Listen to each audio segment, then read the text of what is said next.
Welcome to the Positive Sports Podcast. I'll be your host this afternoon, Ed Montana. Alongside me today, What's up? my brother Alex. Alex, how you doing? I'm doing all right, man. I'm not feeling too well today, so you know. So they here in Texas, we're starting to open some more stuff up today, starting today. Yep. And one of the things that they're opening up today, although I don't think everyone's on board, is gyms. Mm-hmm. And I'm a runner, so I don't go to the gym that much. I should. Right. And I can just run outside. So it's been status quo for me as far as what my exercise of choice. Mm-hmm. But you're a gym guy. I am. And I know you don't have a ton of weights at home or whatever. I've been to your house. Yeah. Well, Are you going to the gym? Is your gym open? Let's start there. Is your gym open? the gym is open. Are you going? My plan yesterday was to go today, and then that plan just went out the window. I said, fuck it, I'm going to continue my quarantine. And I got lazy, and I said, fuck it. I didn't feel like going, so I enjoyed my sleep this morning. Now, did you not go because you think it's too soon? Or did you not go because you just didn't feel like working out today? Yeah, I didn't feel like making the effort. So I'm going to continue being lazy. I'm hoping to put on, a few more pounds. Well, then the comeback story is even greater, right? That's it, man. That's the good thing about No, getting heavy or whatever. I do plan on going. I was, maybe like a couple weeks ago or a month ago, I was one of those people that said, "Nah, I'm gonna wait a couple weeks until because everybody's gonna." But I say now I need to go to the gym. I want to go to the gym, even though I didn't go today. But I plan on going. I'm not gonna wait. I mean, I'll take my precautions and then that's it. I'll read the 67-page affidavit that they have, so that I can do all the shit. But it's whatever. It's we've been talking about this obviously for weeks, but it's a whole new world, right? My son plays in baseball tournaments, right? We've talked about that before. Well, the organization that puts on most of his tournaments, a company called it's a entity called USSSA. Mm-hmm. They sent out, they're starting to put on tournaments starting this coming weekend, and they sent out a waiver that you have to sign before your kid can participate. The waiver is 12 pages long. Shit. And I'm like, what? I mean, that's crazy. I understand all the precautions. Everybody's got to cover their asses nowadays. Yeah, I mean, but so I understand that. We're not gonna get anything done if we have to sign waivers for everything.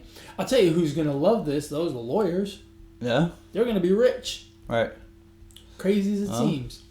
Yeah. Well, it's gotta. We're starting to see stuff come back, right? So, the UFC had their first event last week. They had another one on Wednesday. They had another one on Saturday, which I went ahead and did a live podcast with my buddy Ken.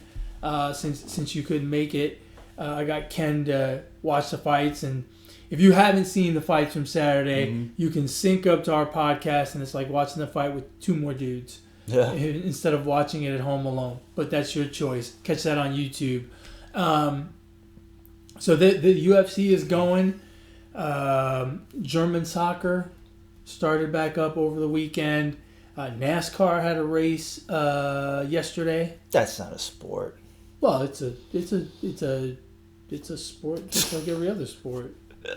Just because they drive a car. Have you ever driven a car for 4 hours? Plenty of, yeah. At top speed? Yeah. Come on. Yeah. I've been in the car with you. You drive like a grandma. Yeah, that's not a sport, but yeah, whatever. It's a NASCAR. sport. They don't do shit. They drive. Plus, they're like so protected. They have like fire suits on and I shit wonder like if they that. had to wear masks in the car. Well, no, because they're by themselves. Yeah, but eventually, right? They go into the pits and there's all these other people around. Yeah, but the pit men are not sticking their head in the window and shit. 6 feet, bro.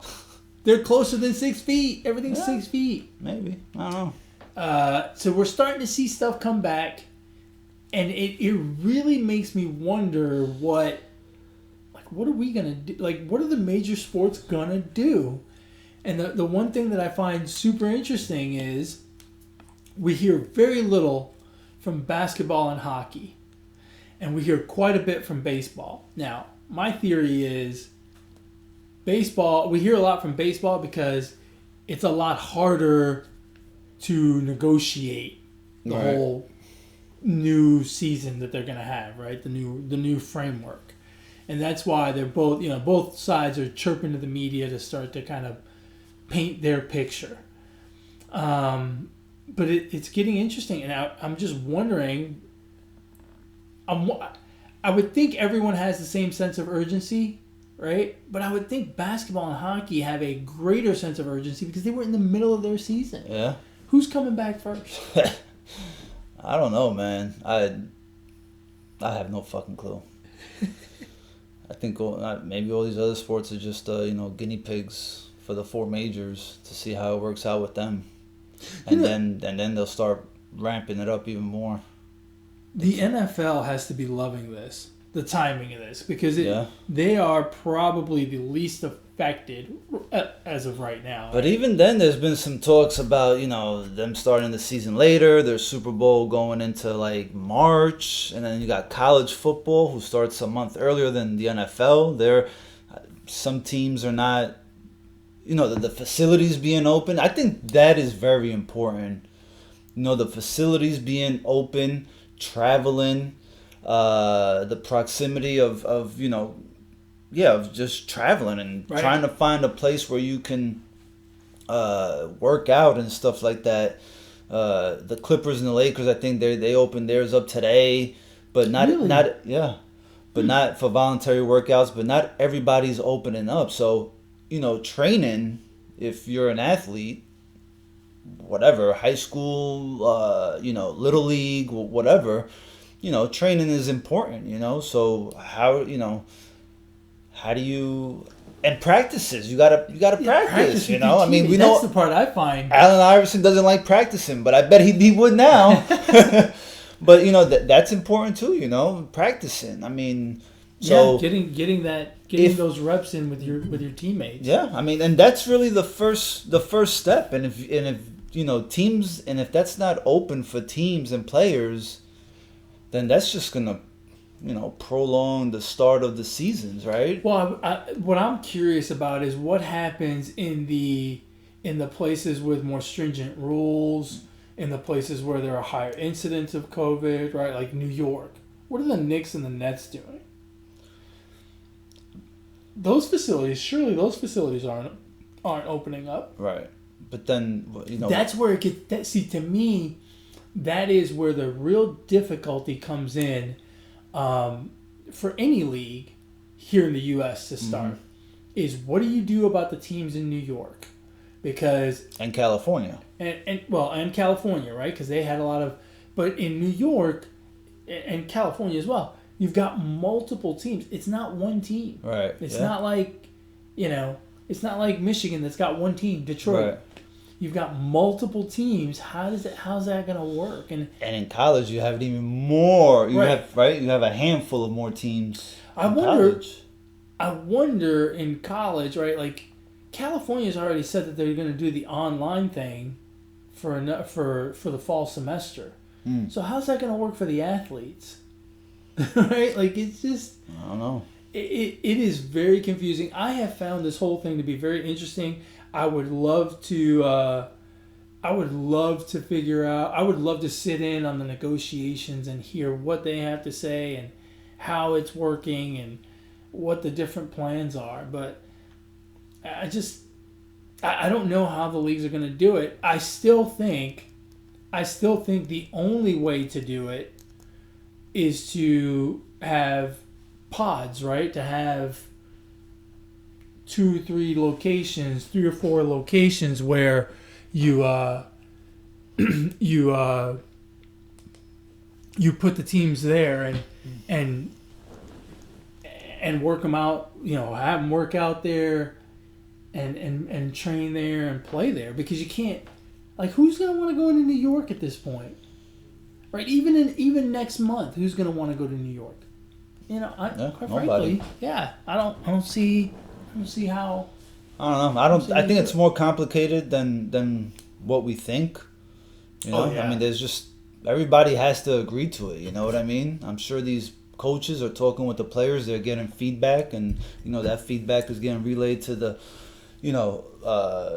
executives of the league and all that stuff. So there's a lot to iron out. This seems like it's been going. It seems like we've been in quarantine for 6 months, but in reality, it's only been 2.5, 3 months. 2 months. So that first month there was probably no talk of anything, right? And then the talks and the ideas probably started ramping up in April. So they've been really only a month into this, but it's something way bigger that you have to plan, and ideas first have to be kicked around. Then you gotta, out of all those ideas, you have to pick the best ones. Then you have to dig deeper into those and see how you can make them work. Yeah, you're so right. The logistics of it all is fascinating. Yeah, it's very complex. And you said something there that I don't completely agree with, but brings up an interesting problem. Is you said everyone has to agree.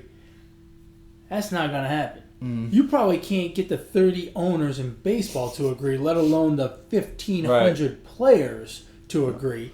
So it's going to be very difficult. Well, you have to agree to a compromise. Oh yeah, right. Because at the end of the day, they're both pulling in their own direction. Yeah, absolutely. And we've talked about this a lot before. You have to scrap everything that you think is normal, and basically every idea has to be vetted and see if it's a viable option. And I think in some cases there's so many scars from the years of negotiations between, and I'm talking mostly in baseball, so many scars from the years of negotiation between the owners and the players. It's been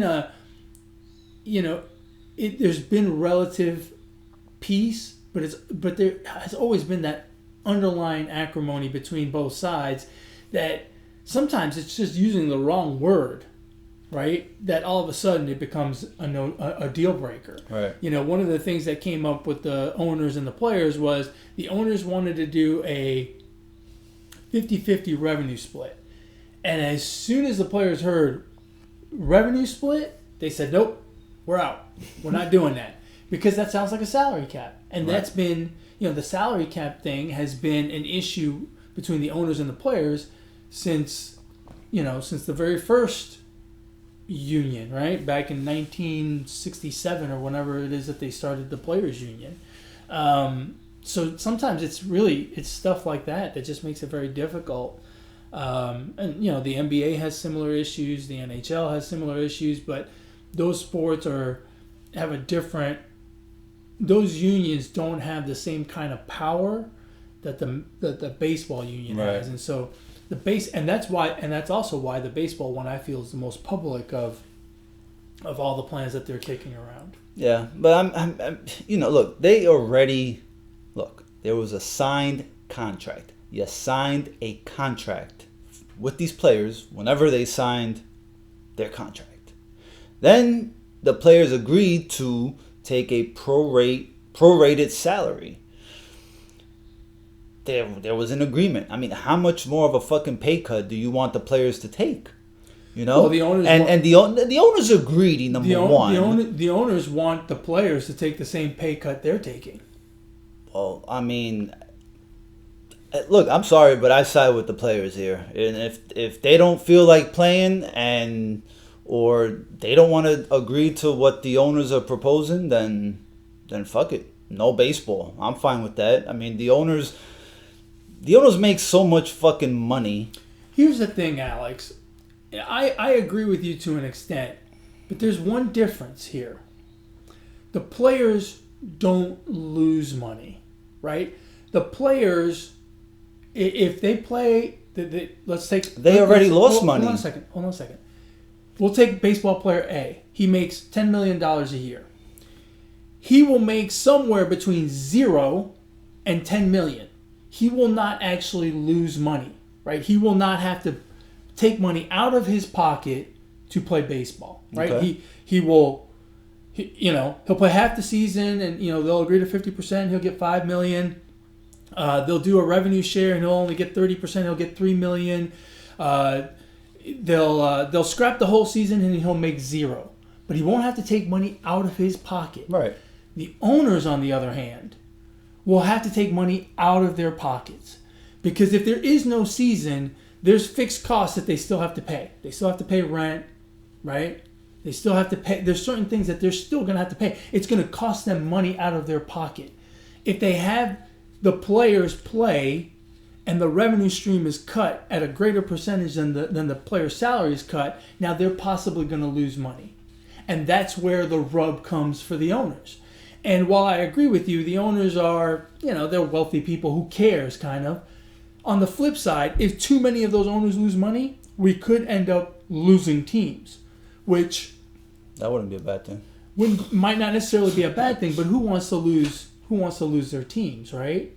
And that becomes a snowball effect, right? Because now if you have, instead of having 30 teams, let's say you have 24 teams, that's 80%. Now your TV contract gets cut. So now it makes it harder for another 4 or 5 teams to make money. And it could, and I'm not saying it would, but it could eventually lead to the dissolution of the league, right? Because teams would lose money, and eventually you'd end up with only the really rich teams, right? The Yankees, the Red Sox, the Dodgers types of teams, and you'd end up with a league of 6 teams.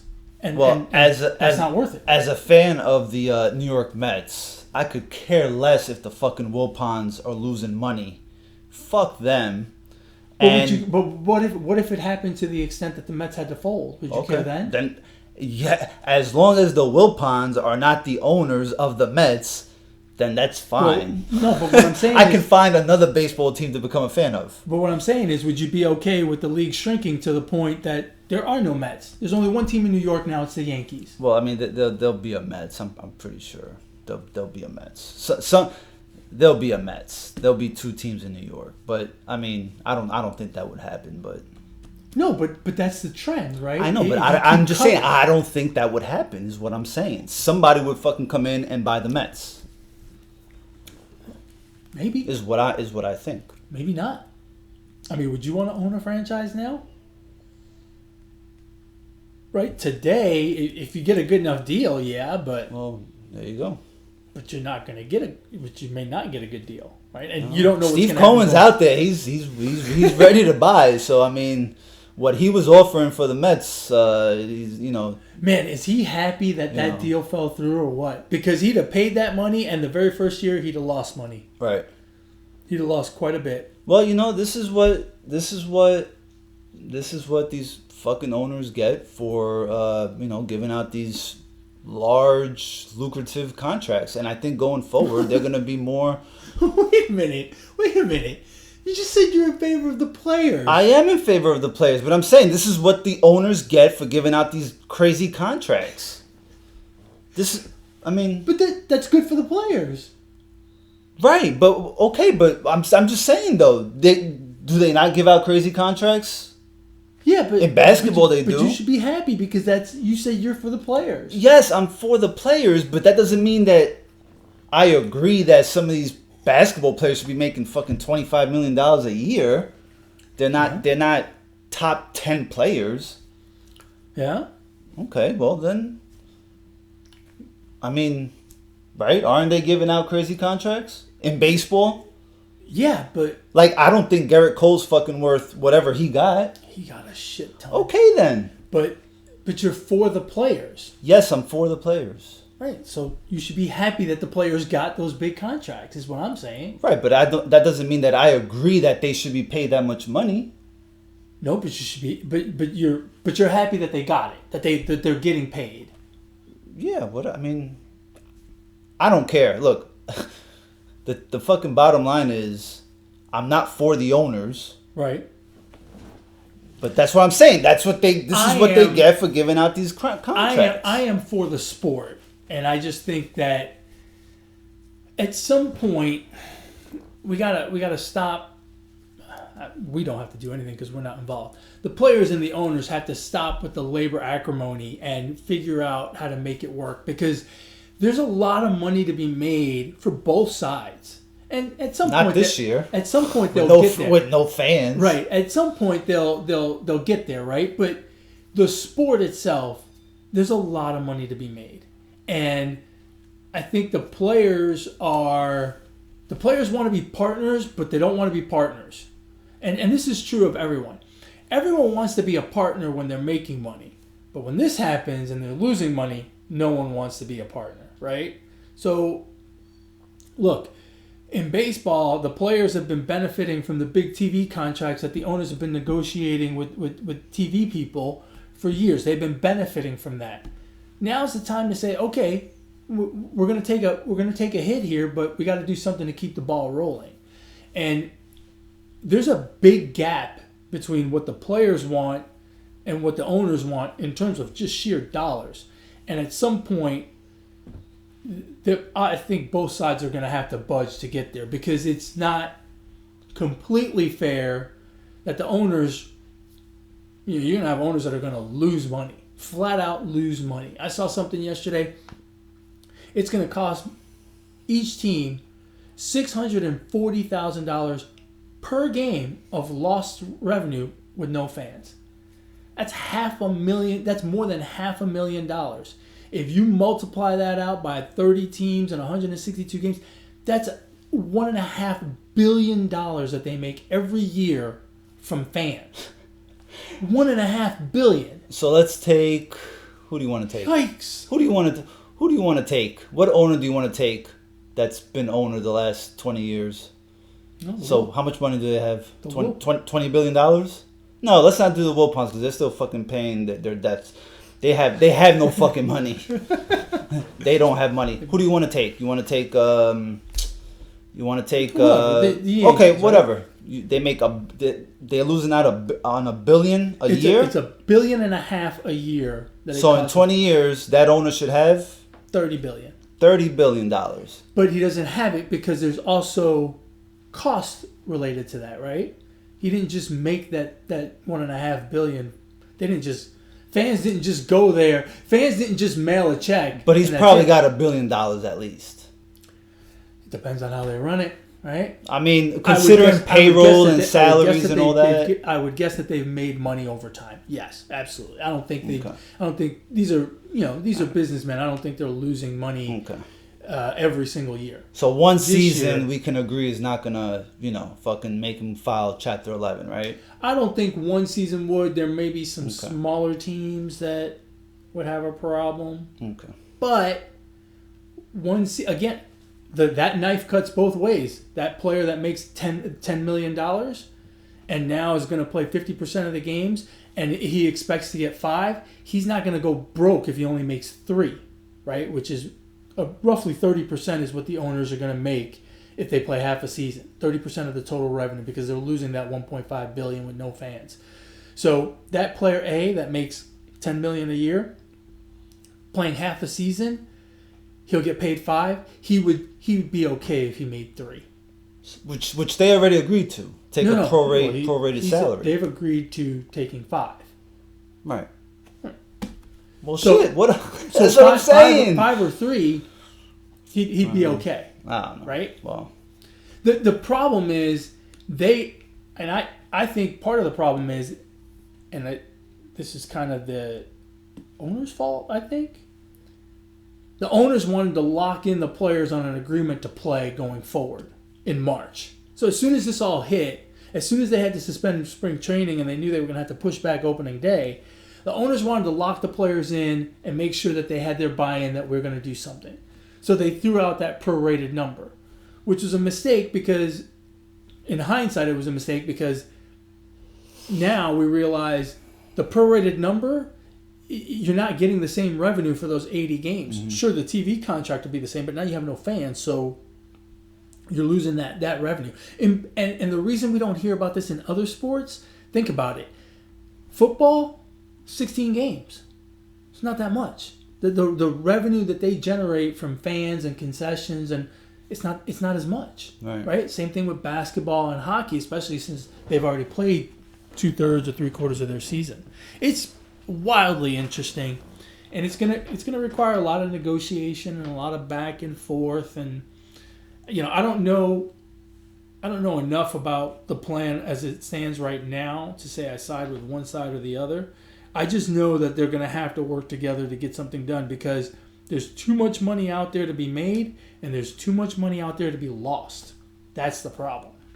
Yep. Otherwise, we may end up with no baseball this year. And of the 3 sports or 4 sports, I think the one that is in the most jeopardy of having no activity for a full season, it's baseball. I mean, those idiots canceled the World Series once, remember. So they're obviously dumb enough and hard-headed enough to push themselves to the brink of canceling their main attraction. Surely they'll cancel the season. Right. No. Should be interesting. I think it'll be a while, though. The good thing is I think we have a little room. There's a long way to go to July 1st. Yeah. And, I mean, obviously you have to have something in place before then, but we're at, May 18th right now? So you're looking at 6 weeks. If they have a 3-week spring training, they basically have to get this hammered out in the next 2-3 weeks. So... if they can't reach an agreement for July 1st, 82 games, then just fucking cancel the season. I don't want to see no 70, 60 game season, that's for sure. We've talked about this before. I don't think they'll go any shorter than half a 82? season. 82. I hope not. But, I mean, yeah, can you imagine a 40 game season? Yeah, no. 40 games. That's just crazy. Well, and you know what would be really interesting about that? Is how the player contract negotiations would work going forward. Right. Because someone would have a great 40 games and they'd be like, look, if you take this and put it out to a whole season, That's right. I would have hit 100 home runs. That's 162 game average. Yeah. If you put that in my 162 game average, I would have had 42 wins as a starting pitcher. Yeah, I don't know, man. Hopefully they come up with something. I hope so. Switching gears to something a little bit more fun, a little bit more interesting. We had the last 2 episodes of The Last Dance last night, the documentary about the Chicago Bulls, which I know you and I have watched. I've watched it religiously. I haven't missed a second of it. I watch it immediately. I cannot not watch it. Right. What did you think about episodes 9 and 10 and the documentary as a whole, I guess, at this point? The last 2 episodes were good. I mean, I don't know. I enjoyed the doc. It was a good documentary. But I don't know. I don't have any thoughts right now. It's a lot more that I knew that I didn't know. I would say that, but it was interesting to see Jordan speak his mind, and so it was alright. I thought it was really. I thought the documentary as a whole, I thought was really good. The thing I found interesting from 9 and 10 is I'd forgotten what a run those Pacers had given the Bulls in '98, and really what a good team that was. I mean, obviously when you think of the Pacers, all you think about is Reggie Miller, but I mean they had a 7'4" center in Rick Smits. They had Mark Jackson, who was really good at that point in his career. They had the Davis brothers, right? They had Jalen Rose, who was coming off the bench. I mean, that was a good basketball team. Yeah. And with Smits and Miller and the Davis brothers, really a physical team, which kind of matches up to that Pistons team. Now, mind you, it was 10 years later, so it was not the same physicality, because by that point they had kind of taken some of that out of the NBA. But it was, again, another physical team. The other thing that stuck out to me, we've been hearing the comparisons between Jordan and LeBron a lot throughout this documentary. And the part that struck me, only twice in those 2 title runs, or those 6 title runs, only twice did they go to a Game 7. Yeah. I thought that was incredible that they never felt the pressure of a Game 7, or never. They didn't feel the pressure of a Game 7 that much. Right. And 2, that they were so efficient against good teams that they didn't even make it to a Game 7. So for all the talk about LeBron and how many trips to the finals and all that. Now that you mention it, it seems to me that to Jordan, playing against the Knicks was the easiest. I think he was now that you mentioned the Pacers, because in part 9 or 10 in 9 he mentions that the Pacers gave them a run for their money and that they were the toughest team they faced besides the bad boys Pistons. He didn't mention the Knicks, and the Knicks were a pretty physical team, I think, right? I mean, they had Oakley, right? Anthony Mason, Xavier McDaniel, and it seemed like they went through their battles, but in reality, the only time the Knicks could beat them was when Jordan wasn't there. Yeah. In the playoffs. Yep. And so now it kind of makes you wonder if to Jordan it was easy going up against the Knicks. I don't know that he would call it easy, but I don't think he found it. It was easier. Oh, yeah, absolutely easier. But I don't think he ever found the Knicks to be a daunting task. No. I think the Pistons he respected, and he found it. And that's weird because he only played the Pistons once or twice in the playoffs. Right, twice. And with the Knicks, it felt like it was every damn Well, season. the person he eliminated the most in those 6 title runs is Patrick Ewing and the Knicks 4 times. Right. 4 of those 6 years they met him in the playoffs and beat him. Yeah.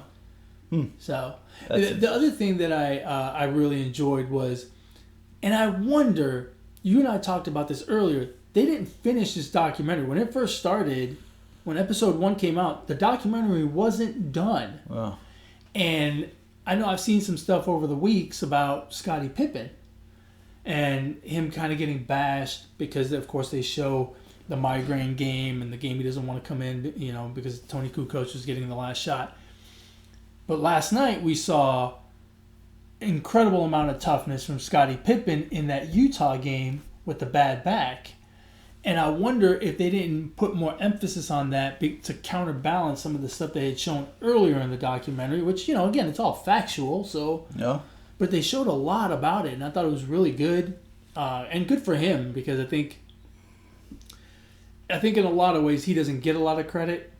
And I think he deserves a lot of credit. He's, I'm not arguing that he was ever Batman, at least not when Jordan was around. But I mean, he was, I want to say, better than just a Robin, right? Like Robin almost sounds derogatory, but he was a very key piece of that team. And oh yeah, I mean, he was a key piece, but he was huge. I mean, there was plenty of times he didn't come up in the clutch though, with or without Jordan. Like when they went to the playoffs in '88 or '89, I mean, his numbers were horrible. And I know he was just, a couple years into the league, but so was Jordan when he went to the playoffs in '86, and he fucking, he was pretty much carrying that team. 63 against the Celtics. So yeah, Pippen was great, no doubt, a Hall of Famer, all that stuff. But now, I don't know that I give him all that much credit now. Yeah, I think that he gets painted. I think he does not get a lot of credit because he happened to be standing alongside the greatest basketball player ever. I think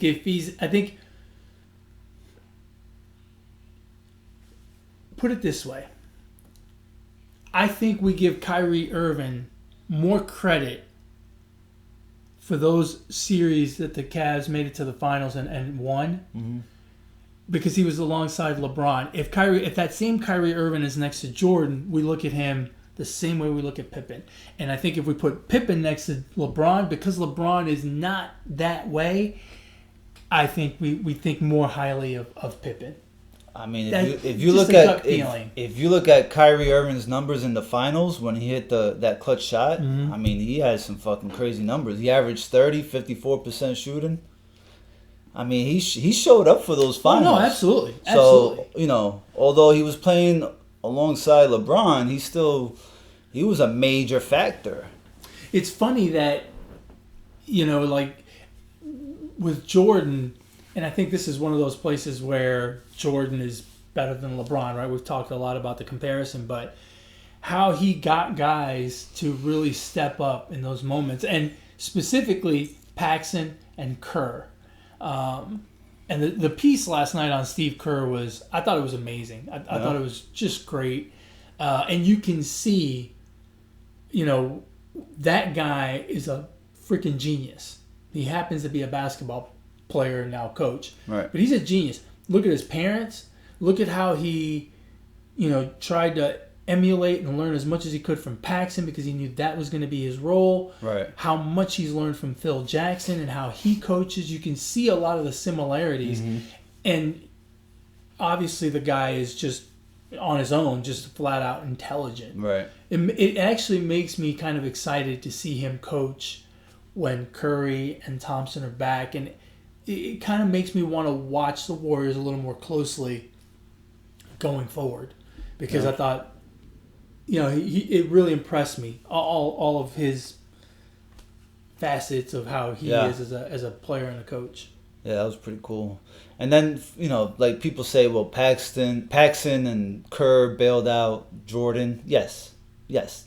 But if you look at the Paxson shot, that doesn't tell the whole fourth quarter. Like if you go back and you look at whatever it was, episode 3 or 4, Jordan had every single fucking point except for that one. In the fourth quarter. And then obviously Jordan gets double teamed. I don't know what you want him to do, but he gets double teamed. He made the smart decision and passed to the wide open guy. What else is he supposed to do? Maybe LeBron would be better if he had teammates like Paxson and Kerr as opposed to J.R. Smith. True. Yeah. See, that's where Michael Jordan is better. Michael Jordan was smart enough to pass to guys that could make the shot. Yeah. Whereas LeBron passed to a guy who took the shot when he wasn't supposed to. Or who wanted to pass it back. Who ran out to run out time. In a tie game. That's why he didn't want to take the shot. Damn. See, that's because LeBron is not as good of a leader as Jordan is. Yeah. Jordan can keep people focused. LeBron couldn't keep. Yeah. This should really put the rest to any debate. There's just no debate, man. There really isn't. Jordan is a special athlete. And what's crazy is Jordan, his second three-peat came at the back nine. He was 31 to 33 years old. Right. So, do you think they could have won a seventh? If they'd have gone, could they have gotten the four-peat? Who else is going to beat them? Well, the Pacers and the Knicks were good. Maybe the Pacers, but who else was going to beat them? The Jazz? You think the Jazz were going to beat them? Well, the Jazz never made it to the finals again. But they were still a good team. No, yeah, they were. But I'm sorry. Who else was going to beat them? The Lakers, maybe the Lakers. Yeah. Right, because didn't they form? That was shortly after that is when Phil Jackson went to L.A. I think he had a year off. Oh, okay. I'll tell you what. The other thing that this documentary made me appreciate was, and I've said this before, I really appreciate Phil Jackson. I just his his way of developing the mental toughness for that team to compete every night, and part of that is Jordan as well, because of the way he is. But both of those guys, they don't seem to worry about anything other than the game at hand. There's no Scottie Pippen's not here, what are we gonna do? Right. There's no we got to win this game, and then we got to go to the final. There's no looking back. There's no looking ahead. It's right here, right now. This is what we're doing, and it is. And I'm sure everyone is concentrating on the game, but it seemed like their level of focus on the here and now, on what we have to do, on winning this basketball game, was greater than anyone else's. And having coached little kids, right, which is the exact opposite, right? They have no attention span. Yeah. I really appreciated that singular focus and that ability to focus and compete and not cry about officials and not worry about the schedule and not who's hurt, none of that stuff. They just kind of kept going along and dealing with what they had to deal with. Well, it just goes to show, I think,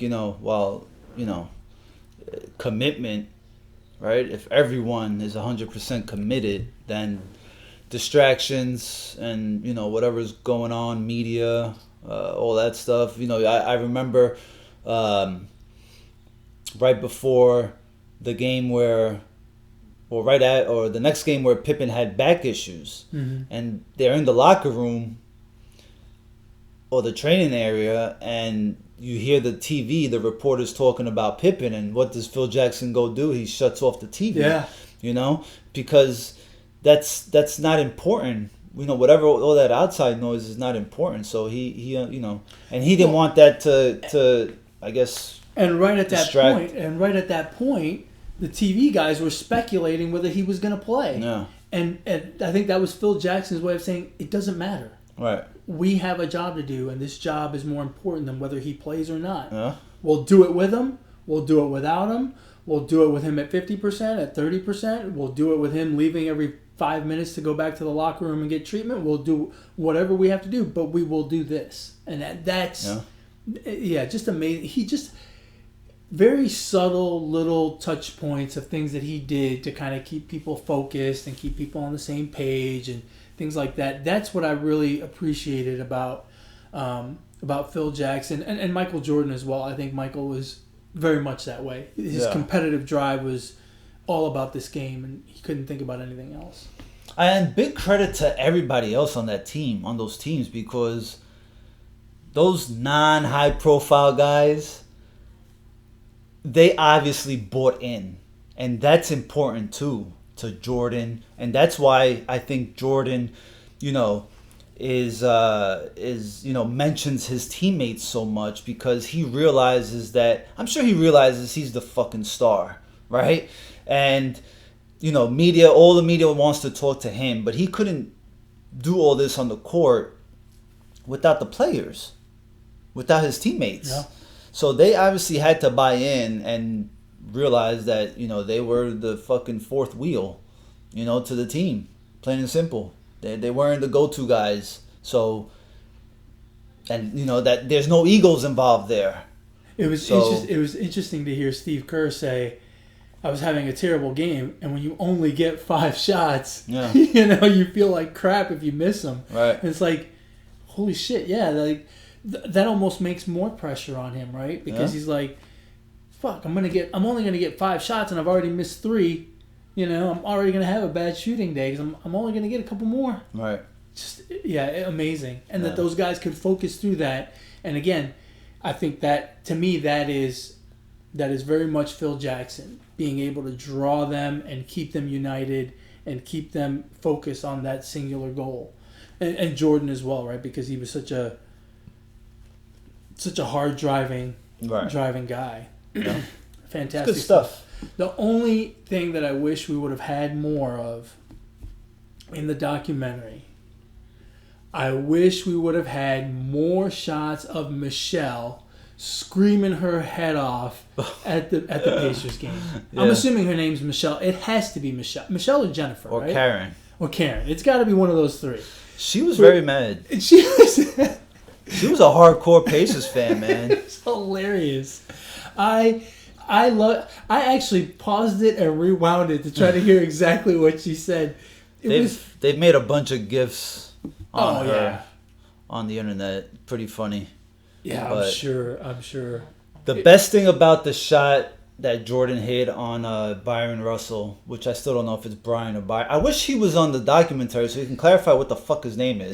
Yeah. I don't want to know if Jordan pushed off. I just want to know if his name is Byron or Brian. But actually I do want to know if Jordan pushed. I'm not one of those believers that Jordan pushed off, but I would like to hear it from him if what his thoughts were on that play, because at the beginning of episode 10, Byron, don't call me Brian Russell, is talking shit to Jordan, I think. Yeah. When Jordan went over to play, Jordan was playing baseball and he went to a Utah game, a Bulls game in Utah, and I think Russell was talking shit to him. Right. He said, why'd you have to retire? I could guard you, this and that. And Jordan, of course, has this made up hit list of his that he just fucking picks random shit.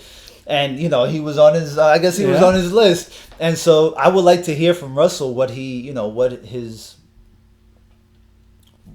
thoughts were. But I guess he was just embarrassed and I don't know. Didn't want to show his face. I guess I don't know. I don't think he has anything to be embarrassed about. I mean. Well, then come out. Well, then be on documentary. I mean, Reggie Miller didn't want to do the fucking doc either. But he really didn't want to do it. But he did it. Story goes that he did not want to do it at all. So, but whatever.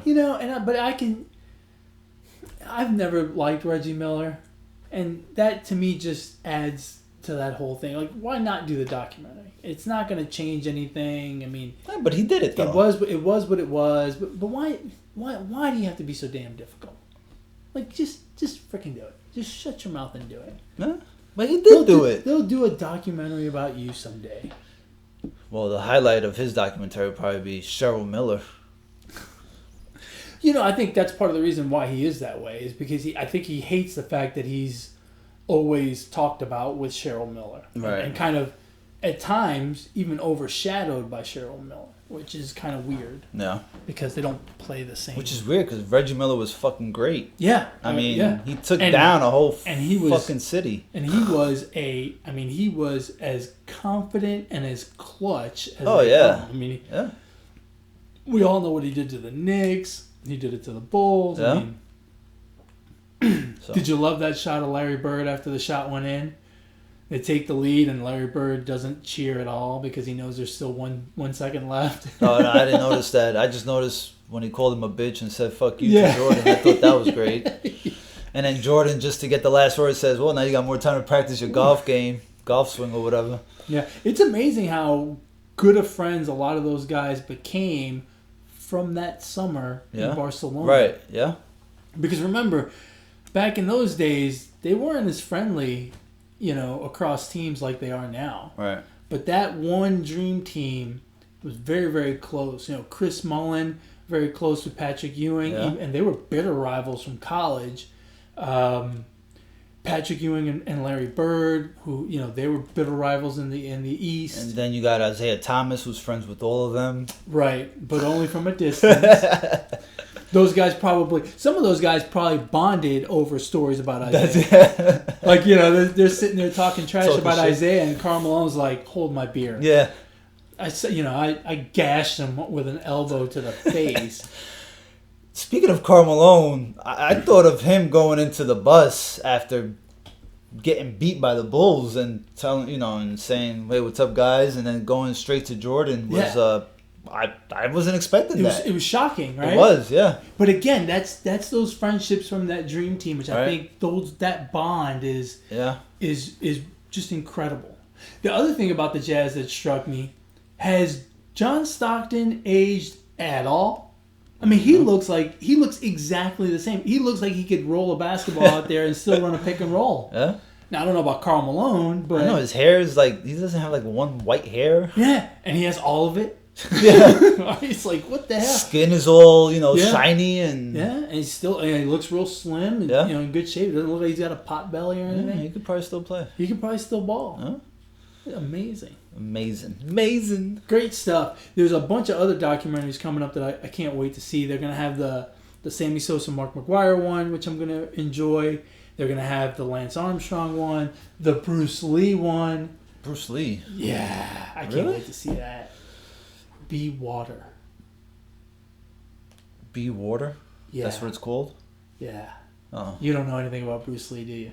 No, I probably watched one of his movies. Dude, promise me you will watch the documentary. I probably won't watch it. Oh my God, you've got to watch it. I probably won't watch it. Dude, you have to watch it. I don't know. Well, it depends what's on TV. Depends on what sports are coming out by that point. I'll definitely watch the Sosa McGuire. Oh yeah. It'll be freaky when they go back and forth, right, between the interview and the old clips, and you're like, who's the white guy? Yeah. Well, you wonder if that's how it'll be too, right? Or if it'll be timelined. Well, it'll be just like the Jordan documentary, right? Well, will it? Yeah, they'll have interviews with people from today. No, but I'm saying, is it gonna go back and forth like that? Oh, I don't know. It may run chronologically, right? But in that in there there'll be clips from 1994 or whenever it was, and there'll be clips from the interview they did with him, 2 months ago. Yeah. In which case you're going to see the 2 shades of Sammy. I wonder if Sammy will talk about himself in the third person so that we don't get confused. the 5 shades of Sammy. Sammy Shades. 50 Shades of Sammy Sosa. 50 Shades of Sammy. Maybe that's why he's doing the documentary, because he wants to get a gig in Hollywood and have his own movie. Maybe. 50 Shades of Sammy Sosa. He wants to clear up his skin tone. We're terrible. Yeah, I want to watch that one and the Doc Halliday. I know the Halliday is only a 30 for 30, so it's probably maybe an hour. Maybe they'll make it into 2 hour. I don't know, but that one I definitely want to watch. I have a feeling that one's going to be sad. Probably. I have a feeling that one's going to... It's not going to be sad. It's going to make me sad. But, I mean, there's a lot to talk about as far as his baseball career with him. Oh, yeah. Because he was such a fucking great pitcher. He was a great pitcher. He was. I think he's kind of forgotten because he wasn't very outgoing. Yeah. But I think it's... And he played in Toronto for most of his career. You can get lost in Canada. That's true. That's true. Yeah, and, But they count balls and strikes differently up there. I mean, it's a different game. It's like Canadian rules football, right? It's just the field is bigger. Yeah. And they have 2 outs instead of 3 outs. I mean, I don't know. It's just different. It's just different. It's different. I think all of those are going to be good. I'm looking forward to all of them. They should be. Maybe I'm just becoming a documentary nut. I wonder if that makes me old. No, that's just all we got right now. Mm-hmm. Yeah, this is true. That's just all we got. Speaking of what we got, you got anything else? Nah, man, I think we're done with this one. We're done with this one. As always, folks, you can catch this on YouTube, Podbean, iTunes, Google Play, wherever you choose to, whatever podcast platform you choose to listen to or watch if you're watching on YouTube. If you want to get a hold of us on the show, you can email the show, positivesports10@gmail.com, positivesports10@gmail.com. If you want to get a hold of this guy over here, how do they do that, Alex? On Twitter at Brooklyn Gaucho 1. And if you want to get a hold of me, you can do so on Twitter as well, at eMontana21. You got a shout out? No. I have 2 shout outs. My first one is actually to someone that lost. Walt Harris returned to the UFC Octagon Saturday night and unfortunately lost to Alistair Overeem. Back in October, his daughter was abducted and subsequently murdered as she was driving back to college. And this was Walt Harris's first fight back. And my shout out goes to him because it takes an extreme amount of courage to deal with the loss that he is dealing with so publicly. And then to come back and do something that is so difficult, which is get in a cage with another grown man trying to take your head off. And for him to perform the way he did, it wasn't his best night. But for him to go through the training process during this pandemic, for him to put his story out there and answer all the questions and deal with his own healing process in such a public light, and to do it all with class and integrity is just, I don't know if I could do it. I really don't know how I would respond. I would find it very difficult, and I'm sure he is too, but he is dealing with it amazingly well, and my hat's off. My shout out goes to him. My other shout out goes to Zach Bitter. Zach Bitter on Saturday decided he was going to run 100 miles, and he decided he was going to run 100 miles on a treadmill, and he decided he was going to run 100 miles on a treadmill faster than anyone had ever run 100 miles on a treadmill before. What is wrong with him? And he did it. He did it in 12 hours and 9 minutes, and I know you're really good with the math, but I will do it for you anyway. 7 minutes and 18 seconds per mile for 100 miles. Just an incredible performance. He actually had 2 treadmills because he sweat so much that he didn't want to slip off of one, so he would occasionally switch so that they could wipe the other one down. And it was all on YouTube. It was fantastic production. And Zach Bitter is the new record holder of 100 miles on a treadmill. He holds the record for 100 miles, like on the road. Right. He did that in 11 hours and 30 minutes, I think. 32 minutes, something like that. Now he has the world record on a treadmill as well. So, hats off to Zach Bitter. Fantastic. Well, With that, we've come to the end of another wonderful episode of the Positive Sports Podcast. As always, folks, we appreciate you listening, watching, and interacting with us. As always, folks, ignore the negativity. Be the positivity. Peace.